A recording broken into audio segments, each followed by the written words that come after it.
of their interview. Take one, conflicts, Mark.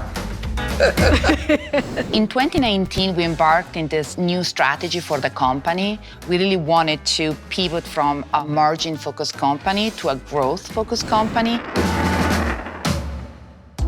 I think if we had to go back and say, what were the catalysts for change? I think there were three big things. The first one is the change in the consumer behavior. The second would certainly be ROI. And I think the third thing was just becoming fairly obvious to us that there was a need for personalization. The consumers are each day more diverse and asking for more different contents, different products adapted to their own needs. If we want to be consumer-centric, we need to recognize that. The gap that we saw was really the insights that led us to pivot our strategy and really start the journey towards empathy at scale. You know, the role of data when it comes to empathy at scale is critical. The only way you truly understand your consumers and get a 360-degree view is getting the data that pertains to that customer, to making certain that in the future you can be relevant and contextual on how you reach out to them. Empathy at scale was a great expression of that too. Now, not only the science, not only the pure numbers of ROI, but also insisting on creative excellence. How do you build consistent brands? How do you emotionally connect with consumers? Cadbury is a brand that's been around for nearly 200 years. Coffee cream, caramel.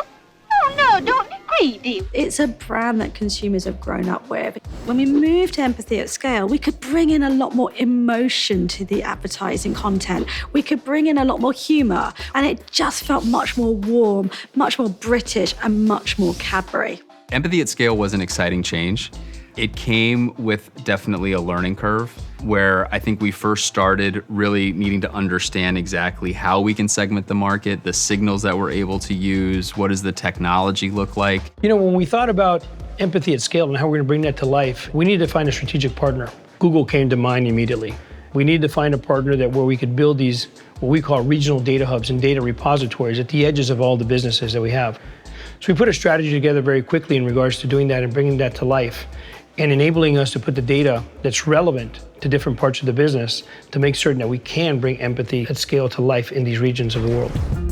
One of the biggest unlocks for us has been the affinity segmentation that we've done in partnership with Google. And within those affinity groups, defining the fandoms where we can really connect Oreo to their deepest passion points. So for instance, we can talk to bakers and makers to drive recipe usage, thinking about Oreo more from a recipe occasion standpoint. The last ingredient is the Oreos. This is where you get to choose your fate. We've seen our ROIs on the Google platform more than double. And we've also seen our brand health metrics improve. So the brand is gaining ground in terms of meaning, which means consumers actually say they love the brand and it's more relevant to them. It's a game changer for us. The distribution of cream to cookie, it's the perfect proportions.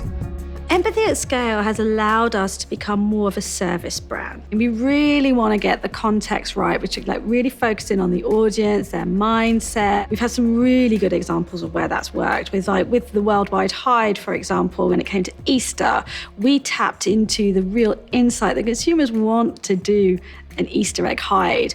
We managed to use that consumer insight and managed to bring that into the virtual world. You had consumers sending clues to their loved ones about where an egg would be hidden. And then if they wanted to, they could go then on to buy an egg and physically send it to that person. So we had a huge success with that. We had 2.26 million site views.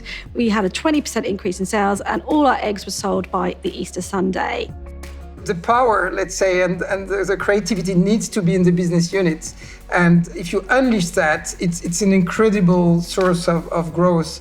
If you were to ask a Mondelēz marketer, what's the future? For them to say personalized tells me that we've got Groot and wings, that people know this is the future, that they feel they own it, and that they're driving it.